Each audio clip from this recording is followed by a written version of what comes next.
I want to ask you, I want to definitely get into more of the things that you're doing, Okay. things that you've done, but I want to get straight into how did you end up in prison? Like, so I know that it happened in Alabama, and let me tell you, so we got two things in common. Number one, you did time in West Virginia. I did time in county jail in West Virginia because I actually caught my federal case in Charleston, West Virginia. Okay. I caught my case. 2.7% Black people, I know all about it. And I went to trial in Charleston, West Virginia, and they knocked my head off in Charleston, West Virginia when I got in front of that judge, all white jury with the exception of a couple of people that looked like they were Black, but you know, Yeah. just skin deep. And then I saw something else. And I did time in Alabama, and I know a lot of people in Alabama from Okay. doing time in Alabama. So I saw you caught your case in Alabama. So tell me a little about that. Whatever you want to tell. My case was out of the Middle District of Alabama, if I'm not mistaken. Okay, right. Montgomery is Right. where Montgomery, that's where I did my time. Some of my time. I went to court in Montgomery. And at that time I was living in Atlanta. And so the gentleman that I was dating was from Alabama, like Opelika, Auburn, right. like that area. And so he was doing what he was doing, right? And so we were out one day and we run into a guy that I know. And, you know, it was a quick exchange, maybe in a valet, like, hey, what's up? Hey, what's up? You know, that type of deal. And so a couple of weeks later, he saw the guy at Magic. So he comes back to me and it's like, hey, remember a dude that we saw at the valet? He was like, I seen him last night. You know, what's up with him? I'm like, what's up with him? Like, he like, what he got going on? I'm like, he got going on what he got going on. So he asked me to introduce him. So I introduced him. And, you know, I kind of told him, hey, this is my guy. Hey, this is my homeboy, you know, woo, woo, woo. So months go by. They're working. They doing what it is that they doing, what they got going on. We not talking about it. He not telling me nothing is going. They just moving around. You ain't got nothing to do with it. They forming their own relationship. What does got to do with you? They don't got nothing to do with me. I made the introduction and I'm back to doing what I do. So at some point in time, my guy gave him a large sum of money, right? Okay. Like a large sum of money. And, you know, I always say, you know, people gonna do what they do. Like that's just what it is. And so things started kind of getting a little funny with the guy. And so my guy calls me like, hey, what's up with your mans? Like, you know, things have been going good and now done, you know, we gonna step it up a little bit. And now he, you know, he ain't say like, oh, he done ran off with the money, but that's what he was implying.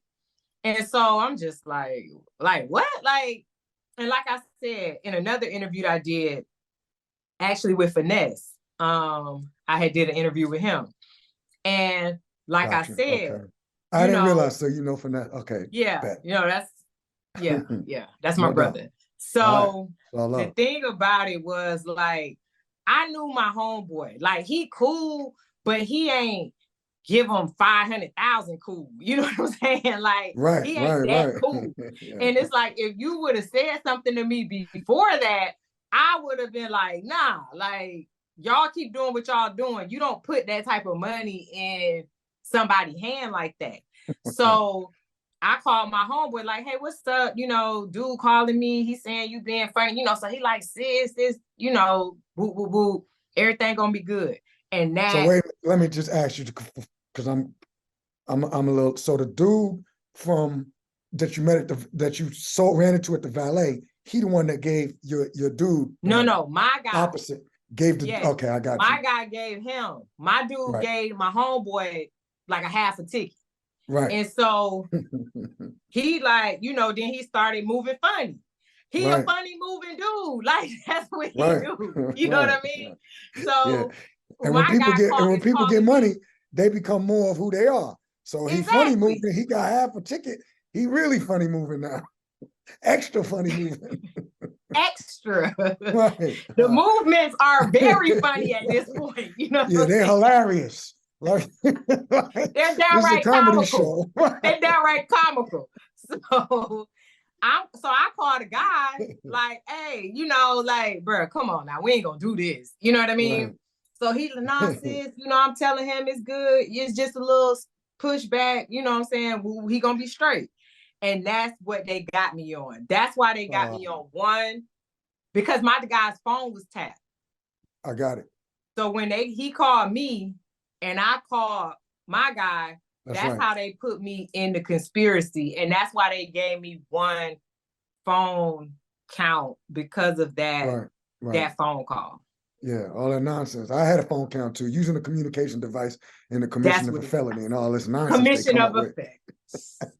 All right, no, you're like, what? What felony? Or what did I do? Right. That part. So that's how I got put into the conspiracy.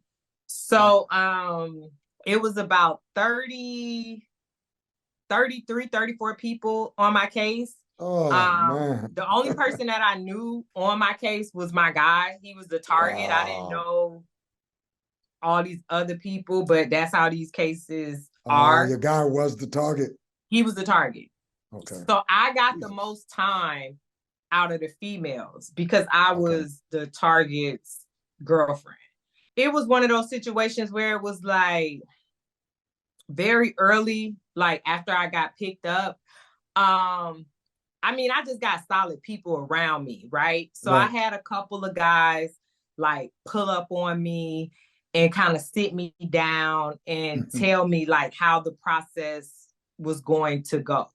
Like, you're gonna qualify for the safety valve because this is your first time getting in trouble. They're gonna send you to a camp. Like you're gonna be able to, it's gonna be about 2 years before you see anything happen, because if your guy gonna go to trial, they gonna keep pushing it. But so they walked me through the steps. They told me about a PSI, and they told me, what my score was and what ranges meant, and all of that. And so I knew very early on the worst case scenario, right? Right. And so once I knew what the worst case scenario was, I was able to relax, because that burden of not knowing, I never had that. I was like, okay, worst come to worst, I'm gonna have to sit down for 3 years. I can do 3 years. Like that was my mentality. And so I never let the progression of the case or anything about the case really affect me until I had to deal with it. Like I'm not thinking about this every single day. It's not on the front of my brain until I get an email from my lawyer, like, you got to be back in court on this day. Then I'm gonna think about it, right? Right. And so I was just very intentional about like not letting it take over my life and just allowing me to continue living my life and having to deal with it when it was time to deal with it. Okay. That's dope. So was you ever thinking like in the beginning, I'm going to go to trial, like I didn't have nothing to do with this? Or did you know from the beginning, I better plead guilty, you get your acceptance responsibility, safety valve, all of that type of stuff? Yeah, trial was never an option, right? For me, because I mean, what they said I did, right? And so, like, I remember very vividly, one of my homeboys pulled up on me at the beauty salon. He was like, look, get out them people way. Like they don't even want you for real. You know what I'm saying? Yeah. But if you go in there and start talking crazy, they gonna take you up through there. So go ahead, get up out their way and go on about your life. You know what I mean? Like, don't play with them people, Sakeya. Do not play with them people, Sakeya, because that 20 months could turn into 60 real quick. That's right. So, no question. That was never my thing, because like I said, what they had me on, right? And once I started thinking about it, I know the way that I talk, right?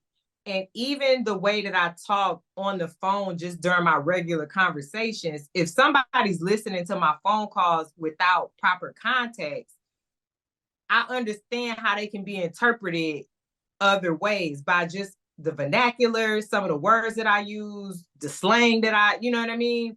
Right. So I really didn't want them playing my recordings in the courtroom because, you know, left-wing judge is not going to interpret what I'm saying the way that it is meant to say, that I said it.